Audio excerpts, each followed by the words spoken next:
Estados Unidos anunció la postergación del final de la tregua arancelaria concedida a sus socios comerciales hasta el 1 de agosto. En ese contexto anunció que enviará una carta a la Unión Europea para presionar las negociaciones comerciales. El primer ministro de Israel, Benjamin Netanyahu, anunció este lunes que ha nominado al presidente de Estados Unidos, Donald Trump, como candidato oficial al Premio Nobel de la Paz, en reconocimiento a su participación en múltiples iniciativas de mediación internacional. Líbano afirmó que al menos 3 personas murieron este martes en un bombardeo que, según el ejército israelí, apuntó contra un miliciano de Hamás. El primer ataque en el norte del país desde que se pactó un alto al fuego con Hezbollah en noviembre. El Departamento de Justicia de Estados Unidos anunció este lunes en un memorando que no hay pruebas de que Jeffrey Epstein tuviera una lista de clientes. Además, concluyó que la causa de su muerte habría sido un suicidio. El presidente Trump calificó como una pérdida de tiempo el seguir hablando del tema. El presidente de Estados Unidos, Donald Trump, propuso este lunes postergar del 9 de julio al 1 de agosto la tregua arancelaria concedida a sus socios comerciales. En declaraciones a la prensa en la Casa Blanca, Trump se mostró abierto a aplazar aún más la entrada en vigor de los aranceles, que anunció por primera vez en abril, si es que los países dan señales de querer negociar. El presidente también firmará hoy una orden ejecutiva que pospone la fecha límite del 9 de julio al 1 de agosto. Por lo tanto, la tasa arancelaria recíproca o las nuevas tasas que se proporcionarán en esta correspondencia a estos líderes extranjeros se extinguirán el próximo mes o se llegarán a acuerdos, y esos países continuarán negociando con Estados Unidos. Hemos visto muchos avances positivos en la dirección correcta, pero la administración, el presidente y su equipo comercial quieren lograr los mejores acuerdos para el pueblo estadounidense. Por lo pronto, la extensión del plazo se materializó en una orden ejecutiva que, según la portavoz de la Casa Blanca, Karen Leavitt, servirá para que Washington tenga tiempo de negociar buenos pactos con cada país. Retrasar la fecha del 1 de agosto, según dijo, no es un reconocimiento de la dificultad de la negociación mantenida hasta ahora, que solo ha conseguido suscribir convenios con China, Reino Unido y Vietnam, sino un reconocimiento de que esta administración, en palabras de Leavitt, quiere lo mejor para el trabajador estadounidense y le desea los mejores acuerdos posibles. Trump precisó en su decreto que la decisión se toma teniendo en cuenta el estado actual de las conversaciones, recomendaciones de funcionarios de alto nivel e información adicional recibida en este tiempo. Para el presidente, los aranceles adelantados ya son necesarios para corregir daños a las políticas y barreras arancelarias que han provocado a Estados Unidos un déficit comercial en sus respectivos intercambios. El mandatario incidió además en que no se imponen aranceles sobre las compañías que deciden fabricar sus productos en Estados Unidos, y en esa misma línea se recalcó que se hará todo lo posible para otorgar las autorizaciones pertinentes a las empresas que den este paso. El presidente de Estados Unidos, Donald Trump, anunció este martes durante una reunión de su gabinete que la Unión Europea recibirá su propia carta con la comunicación de los aranceles que le corresponden como parte de una estrategia que la Casa Blanca está usando para presionar en las negociaciones con sus socios. Como saben, los aranceles están empezando a alcanzar niveles récord. Increíbles cantidades de dinero están entrando a nuestro país. Nunca antes habíamos visto eso. No estamos acostumbrados.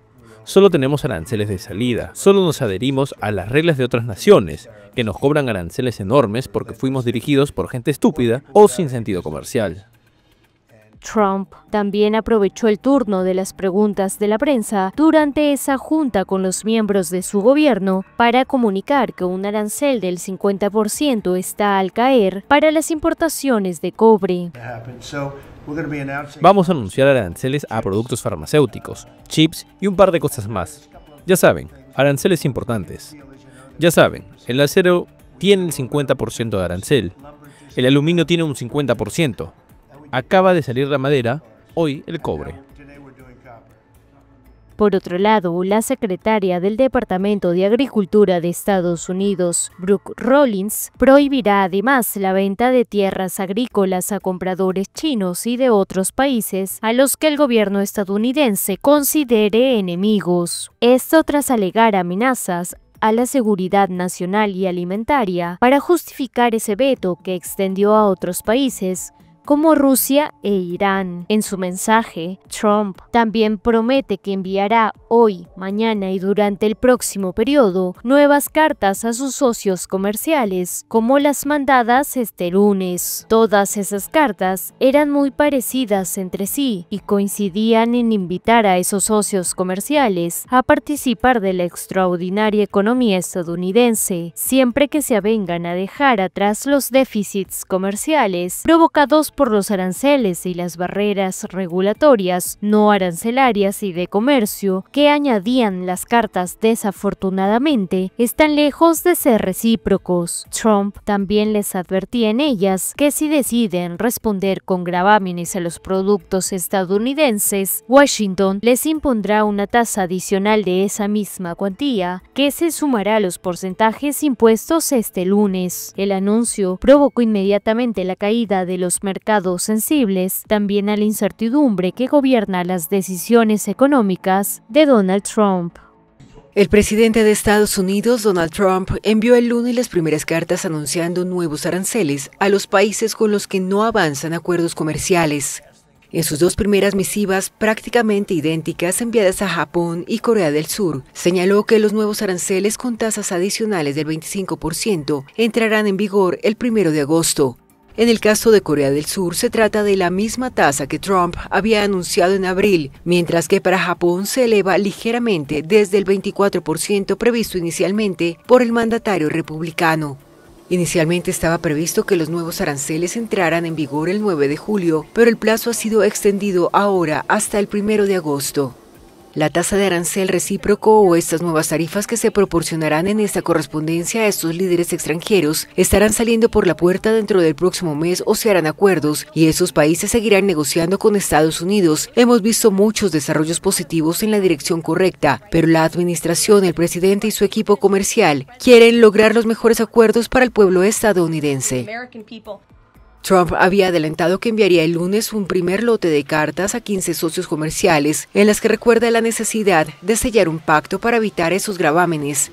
Hasta ahora, Trump solo ha alcanzado acuerdos comerciales con Reino Unido y Vietnam. La Comisión Europea señaló que la jefa de la Unión Europea, Ursula von der Leyen, tuvo el domingo un buen intercambio con Trump sobre comercio. El mandatario estadounidense impuso aranceles de 10% a casi todos sus socios comerciales en abril y amenazó con tasas incluso más altas a algunas economías, como la Unión Europea. Pero poco después, ante el terremoto causado en la economía, anunció una pausa que expiraba el miércoles. Tras meses de incertidumbre y la promesa presidencial de Donald Trump, este lunes el Departamento de Justicia informó que el caso Epstein ha sido clausurado. Las autoridades anunciaron sus dos conclusiones finales. Primero, la muerte del magnate acusado de tráfico sexual habría sido un suicidio. Y segundo, no existen pruebas de la existencia de una lista de clientes. Esta es la primera vez que una administración vinculada a Donald Trump contradice oficialmente las múltiples teorías conspirativas que circularon en torno al caso Epstein. Las especulaciones, ampliamente difundidas en redes sociales y medios afines al movimiento MAGA, sugerían que Epstein habría sido asesinado para proteger a personalidades influyentes presuntamente involucradas en su red de abusos. El FBI publicó un documento de 2 páginas donde señala que Epstein se suicidó mientras estaba detenido en una prisión federal en Manhattan en agosto de 2019. 2 de los actuales altos funcionarios del FBI, el director Kash Patel y el subdirector Dan Bongino, habían sido promotores de estas teorías en su etapa como comentaristas y activistas digitales. Desde entonces, ambos han afirmado públicamente que Epstein se quitó la vida. Según la información de las autoridades, Jeffrey Epstein se quitó la vida el 10 de agosto de 2019. El delincuente sexual fue encontrado inconsciente en su celda en el Centro Correccional Metropolitano de la ciudad de Nueva York, colgando del borde de la cama de su celda. Después de que los guardias de la prisión le practicaron RCP, fue trasladado en paro cardíaco al New York Downtown Hospital, donde fue declarado muerto a las 6:39 am. El memorando también aclara que no se presentarán cargos adicionales contra terceros en el marco del caso. La única persona condenada hasta ahora es Ghislaine Maxwell, socia y colaboradora de Epstein, quien cumple una sentencia de 20 años por tráfico sexual de menores y otros delitos relacionados. Los hallazgos detallados en un memorando revisado por Axios y la cadena ABC News también afirman que no divulgarán más registros de las pesquisas y que una de sus principales prioridades es combatir la explotación infantil y hacer justicia a las víctimas. Perpetuar teorías infundadas sobre Epstein no sirve para ninguno de esos fines, afirma el documento. Como se recuerda, la revisión de la evidencia fue ordenada por la administración del presidente Donald Trump después de que funcionarios como la fiscal general Pam Bondi prometieron la publicación de archivos relacionados con las indagaciones sobre el caso. Bondi misma había alimentado las especulaciones diciendo que es una nueva administración y todo saldrá a la luz pública. Incluso Elon Musk afirmó durante su ruptura con el presidente que el propio Trump estaba en esa lista y por eso no se publicó. Epstein fue arrestado en la ciudad de Nueva York por múltiples cargos, incluyendo tráfico sexual, el 6 de julio de 2019. Una nota escrita por Epstein fue encontrada en su celda después de su muerte. En ella se quejaba de insectos grandes que se arrastraban por su cuerpo, de que el guardia, Toba Noel, le daba comida quemada y de que un guardia lo encerró intencionalmente en una celda de ducha sin ropa sobre 1 hora. Un informe de reconstrucción psicológica de la muerte de Epstein, elaborado por la Oficina de Prisiones 5 semanas después de su fallecimiento, sugiere que su identidad parecía basarse en su riqueza, poder y asociación con otras personas de alto perfil. El informe atribuye además su suicidio a la falta de conexiones interpersonales significativas, la pérdida de estatus y la idea de pasar el resto de su vida en prisión. Claro, si yo... ¿Puedo interrumpir? Claro. ¿Todavía estás hablando de Jeffrey Epstein? Han hablado de este tipo durante años. Estás preguntando, tenemos Texas, tenemos esto, tenemos todas las cosas, nosotros...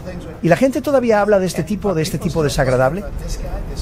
Eso es increíble. ¿Quieres perder el tiempo y sientes ganas de responder?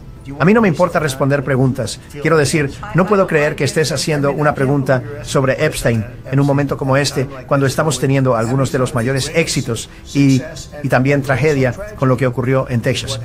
Parece una especie de profanación, pero adelante. Claro. Primero, para respaldar eso, en febrero hice una entrevista en Fox y ha estado recibiendo mucha atención porque dije, me hicieron una pregunta sobre la lista de clientes y mi respuesta fue, está en mi escritorio para ser revisada, refiriéndome al archivo junto con los archivos de JFK y MLK también. Eso es lo que quise decir con eso. Además de los decenas de miles de videos, resultaron ser pornografía infantil descargada por ese repugnante Jeffrey Epstein. Pornografía infantil es lo que eran. Nunca se van a liberar, nunca van a ver la luz del día. Sobre que él fuera un agente, no tengo conocimiento sobre eso. Podemos volver a comunicarnos con usted sobre eso. Y el minuto que falta del video, lanzamos el video que muestra definitivamente. El video no fue concluyente, pero la evidencia previa sí lo fue, mostrando que se suicidó. Y lo que había en eso, había 1 minuto que estaba fuera del contador. Y lo que aprendimos de la oficina de prisiones fue que cada año, cada noche rehacen ese video. Es antiguo, como de 1999, así que cada noche el video se reinicia y cada noche debería faltar el mismo minuto. Así que estamos buscando ese video para publicarlo también, mostrando que falta 1 minuto cada noche. Y eso es todo sobre Epstein. El primer ministro de Israel, Benjamin Netanyahu, anunció este lunes que ha nominado al presidente de Estados Unidos, Donald Trump, como candidato oficial al Premio Nobel de la Paz en reconocimiento a su participación en múltiples iniciativas de mediación internacional. La carta de nominación fue entregada personalmente por Netanyahu durante una cena celebrada en la Casa Blanca. Está forjando la paz en este preciso momento, en un país, en una región tras otra. Así que quiero presentarle, señor presidente, la carta que le envía el comité del Premio Nobel. En ella lo nomino para el Premio Nobel de la Paz, que es muy merecido y debería recibirlo. Muchas gracias. No lo sabía, muchas gracias. La nominación, según confirmó el gobierno de Israel, destaca principalmente el papel de Donald Trump en la firma de los Acuerdos de Abraham, un conjunto de pactos diplomáticos entre Israel y varios países árabes que fueron negociados durante su mandato anterior. También menciona su rol en conflictos como los que han involucrado a India y Pakistán, Serbia y Kosovo, y las tensiones entre Egipto y Etiopía. La candidatura de Netanyahu se suma a otras dos presentaciones oficiales que el presidente estadounidense ya había recibido este año. La primera nominación fue enviada el pasado 21 de junio por el gobierno de Bagdad, citando como mérito su papel en la reducción de tensiones con India. Días después, el congresista estadounidense Buddy Carter también presentó una carta de nominación al Comité del Nobel, sumando así un respaldo desde el poder legislativo de su propio país. De acuerdo con el estatus del Comité Nobel, pueden presentar candidaturas los miembros de asambleas nacionales y los gobiernos de estados soberanos. Trump, que ha prometido poner fin a la guerra de Ucrania, ha expresado en varias ocasiones su deseo de obtener el Nobel de la Paz, asegurando que lo merece tanto o más que Barack Obama, quien lo recibió en 2009. Aunque esta no es la primera vez que Donald Trump es propuesto para el Nobel de la Paz, sí representa la nominación de mayor peso político y simbólico hasta la fecha. El respaldo de Netanyahu, aliado clave de Estados Unidos en Oriente Medio, refuerza la posición del mandatario republicano en un año marcado por su intento de consolidar logros diplomáticos en medio de conflictos activos como los de Ucrania y Gaza. Durante su campaña electoral, Donald Trump insistió en que su experiencia como negociador internacional lo convierte en el líder más capacitado para alcanzar una solución duradera en los principales focos de tensión global. Prometió, entre otras cosas, poner fin a la guerra de Ucrania en cuestión de semanas y restablecer el equilibrio en la región de Medio Oriente. Como parte del plan de tolerancia cero contra inmigrantes indocumentados, este lunes decenas de agentes federales de inmigración con equipo táctico acompañados por miembros de la Guardia Nacional de California se desplegaron en el Parque MacArthur, ubicado en un barrio de población latina de Los Ángeles. Funcionarios de defensa dijeron que las tropas y más de una docena de vehículos militares ayudarían a proteger a los agentes de inmigración mientras llevaban a cabo una redada en el Parque MacArthur. La alcaldesa de Los Ángeles, Karen Bass, se encontraba entre la pequeña multitud que observó cómo los agentes recorrían una parte del parque a última hora de la mañana y luego volvían a los vehículos y se marchaban. Algunos activistas, que habían advertido anteriormente a la gente que abandonaran la zona, grabaron a los agentes. Estas son las imágenes de hoy en el Parque MacArthur. Minutos antes, había más de 20 niños jugando y entonces aparecen los militares. En el segundo en el que se escuchó sobre esto, fui al parque a hablar con la persona a cargo para decirle que esto debía terminar ahora. Absolutamente indignante, escribió la funcionaria vía redes sociales. Al abandonar la zona, los agentes fueron confrontados por la multitud. Muchos de ellos comenzaron a grabar el momento con sus celulares para después subirlo a redes sociales. Según testigos presenciales, no se vio que los agentes detuvieran a nadie durante su paso por el Parque MacArthur. En una conferencia de prensa posterior, la alcaldesa Bass condenó el despliegue de agentes armados y exhortó a las autoridades federales a poner fin a las redadas, calificándolas de indignantes y antiamericanas.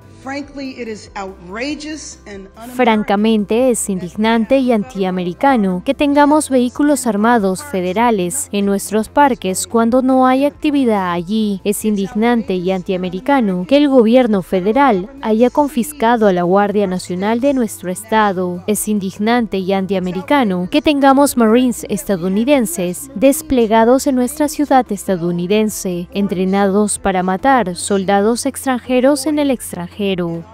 American city. Los funcionarios dijeron a los periodistas que no se trataba de una operación militar, pero reconocieron que el tamaño y el alcance de la participación de la Guardia podrían hacer que pareciera una para el público. Es por eso que los funcionarios hablaron bajo condición de anonimato para proporcionar detalles sobre la redada que no se anunciaron públicamente. La operación en el Parque MacArthur, que se encuentra en un vecindario con una gran población inmigrante a unos 3,2 kilómetros al oeste del centro de Los Ángeles, incluye 17 UMBs, 4 vehículos tácticos, 2 ambulancias y soldados armados. Más de 4.000 miembros de la Guardia Nacional de California y cientos de Marines han sido desplegados en Los Ángeles desde junio en contra de los deseos del gobernador de California, Gavin Newsom. La semana pasada, el ejército anunció que unos 200 de esos soldados serían devueltos a sus unidades para combatir incendios forestales. La cancelación del estatus de protección temporal TPS afectará a 72.000 hondureños en Estados Unidos, obligándolos a buscar regularización o enfrentar un posible retorno a un país marcado por pobreza, violencia y desempleo. Expertos advierten el impacto en las remesas y la migración, mientras Honduras critica la medida y clama por una reforma migratoria. El TPS fue otorgado a raíz del paso del huracán Mitch en 1998 que devastó Centroamérica.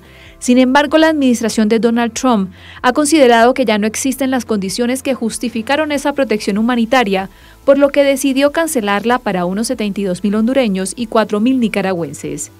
Los beneficiarios deberán buscar vías para regularizar su situación en Estados Unidos o prepararse para un eventual retorno a Honduras, donde les aguardan un futuro incierto en medio de persistentes niveles de pobreza, violencia, desempleo y migración forzada. Los hondureños podrían optar a la regularización mediante un vínculo familiar o, en caso de ser víctima de violencia, solicitar el estatus de refugiado, tras señalar que la eliminación de esta protección migratoria afectará también las remesas que sostienen a cientos de familias en Honduras, según dicen los expertos. Y es que en 2024, Honduras recibió $7.858 millones en remesas desde Estados Unidos y las autoridades estiman que alcancen los $10.259,7 millones en 2025 y $10.670 millones en 2026. El saldo de las inundaciones repentinas en Texas sobrepasó los 100 fallecidos el lunes, mientras los equipos de rescate continúan la búsqueda de personas arrastradas por el agua en ese estado del sur de Estados Unidos. Entre los muertos hay al menos 28 menores. Muchos de los fallecidos son adultos y menores que se alojaban en un campamento de verano junto al río Guadalupe, cuando se produjo la catástrofe durante el fin de semana festivo del 4 de julio, Día de la Independencia. Helicópteros y embarcaciones participan en la búsqueda de los desaparecidos. Voluntarios de otras partes del estado se congregaron en Kerr para colaborar en las labores, algunos motivados por vínculos personales con las víctimas. Estoy coordinando un pequeño grupo de voluntarios, alrededor de 20 personas. Algunos de nosotros vamos a la misma iglesia, pero estamos ayudando a los padres de 2 de los niños desaparecidos. El presidente estadounidense Donald Trump planea visitar Texas el viernes, informó la Casa Blanca, al tiempo que criticó duramente a quienes afirman que sus recortes a las agencias meteorológicas debilitaron los sistemas de alerta. Esperemos que sea a finales de esta semana, probablemente el viernes, pero por supuesto queremos hacerlo en el momento más apropiado sobre el terreno para los funcionarios estatales y locales. No queremos interrumpir los esfuerzos de recuperación, pero estamos planeando tentativamente un viaje para el viernes. Los meteorólogos han advertido sobre más inundaciones debido a las lluvias que caen sobre terrenos saturados, lo que complica las labores de rescate con helicópteros, barcos y perros. Las inundaciones repentinas, que ocurren cuando el suelo no puede absorber las lluvias torrenciales, no son inusuales en esta región del sur y centro de Texas, conocida coloquialmente como el callejón de las inundaciones repentinas. El presidente Donald Trump dijo este 7 de julio que Estados Unidos enviará armas adicionales a Ucrania después de que la Casa Blanca anunciara una pausa en los envíos de algunos armamentos a Kiev la semana pasada. Sobre Ucrania, señor presidente, ¿planea enviar más armas a Ucrania? Vamos a enviar más armas. Tenemos que hacerlo. Tienen que poder defenderse. Están recibiendo fuertes golpes ahora. Tenemos que enviar más armas, sí, armas defensivas principalmente. Trump aseguró sentirse francamente decepcionado de la actitud de Putin y su negativa para lograr una tregua entre Rusia y Ucrania. Ante ello, el portavoz del Kremlin, Dmitry Peskov, afirmó el martes que llevará algún tiempo clarificar qué es lo que llegará a los arsenales de Kiev, pues circula mucha información contradictoria, aunque es evidente que las entregas de armas europeas continúan. La decisión de Donald Trump el lunes sigue a una llamada telefónica mantenida el viernes con el presidente ucraniano Volodymyr Zelensky, que el líder de Kiev definió como una conversación muy importante y fructífera. El Pentágono afirmó el lunes por la noche que por orden de Trump reanudaría los envíos de armas a Ucrania para asegurar que los ucranianos puedan defenderse mientras trabajamos para asegurar una paz duradera y detener las muertes. Aún así, el portavoz Sean Parnell agregó que su estrategia para que Trump evalúe los envíos militares a nivel mundial continúa como parte de las prioridades de defensa de Estados Unidos primero. Un bombardeo israelí contra un vehículo mató a 3 personas e hirió a 13 en el norte del Líbano, según informaron las autoridades de ese país. El ejército israelí aseguró que apuntó contra un miliciano de Hamás en el primer ataque en el norte del Líbano desde que se pactó un alto al fuego con Hezbollah en noviembre. Mientras que los bombardeos israelíes en el sur del Líbano son frecuentes, en el norte del país son muy inusuales. El del martes ocurrió en una zona cercana a un campo de refugiados palestinos. El ejército israelí realiza a menudo ataques en Líbano, afirmando que apunta contra Hezbollah. A veces dice también que ataca a Hamás. Según el acuerdo de alto al fuego que entró en vigor el 27 de noviembre después de más de un año de enfrentamientos, incluidos 2 meses de guerra abierta, el ejército israelí debía retirar completamente sus tropas de Líbano, pero contrariamente al acuerdo decidió mantener 5 posiciones en el sur del país, consideradas estratégicas. El presidente estadounidense Donald Trump pidió el lunes a Brasil que deje a Jair Bolsonaro en paz, mientras el expresidente brasileño es juzgado por presunto golpismo. El mensaje fue repudiado de forma inmediata por el mandatario Luis Ignacio Lula da Silva. Trump escribió en su red Truth Social que estará observando muy de cerca lo que llamó una caza de brujas contra Bolsonaro, su familia y miles de sus partidarios. En su mensaje, el republicano agregó que esto no es ni más ni menos que un ataque a un oponente político, algo de lo que dijo él sabe mucho, ya que le pasó a él.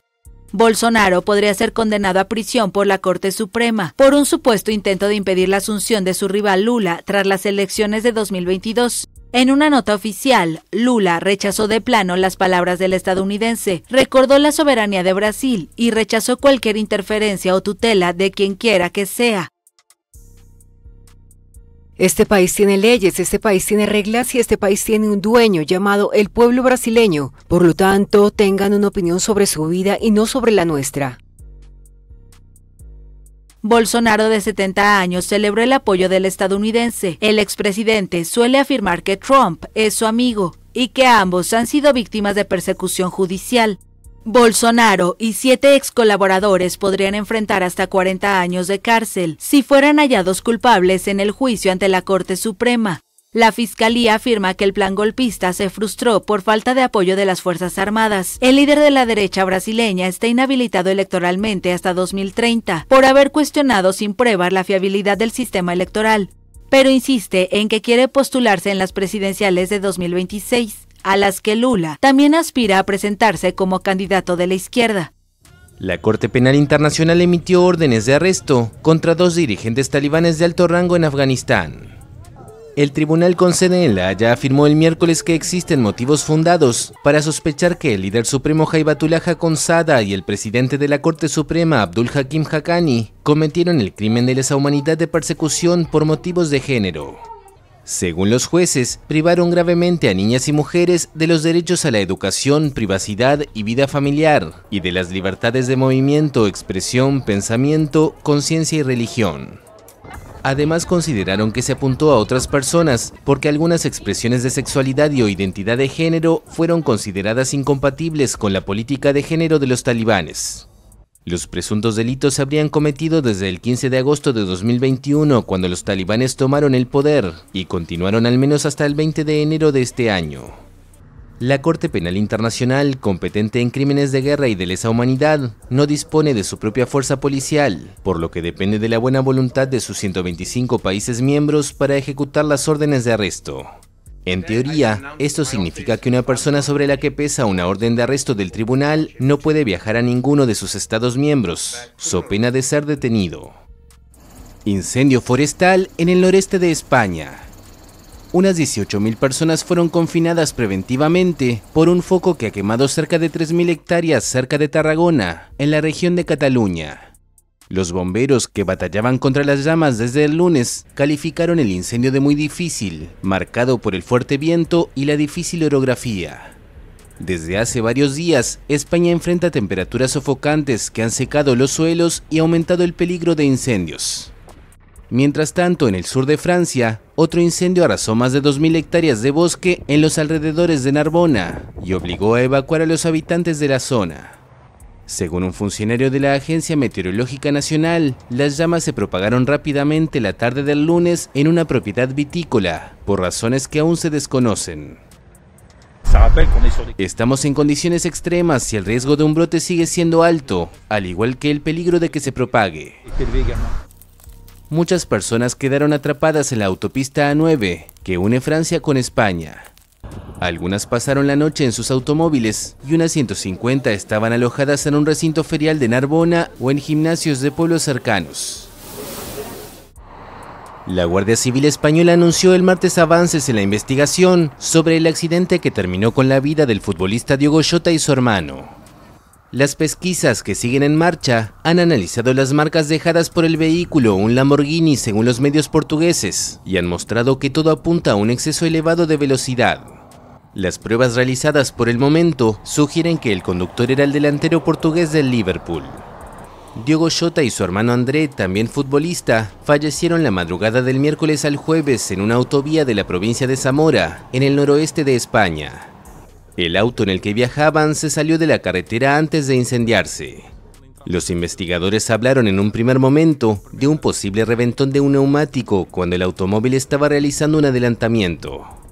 Jota, quien con 28 años se casó el pasado 22 de junio con su pareja de toda la vida y madre de sus 3 hijos, iba camino de Santander, al norte de España. Según los medios, su intención era tomar un ferry desde allí hasta Inglaterra, porque se le había desaconsejado tomar un avión debido a una reciente operación en un pulmón.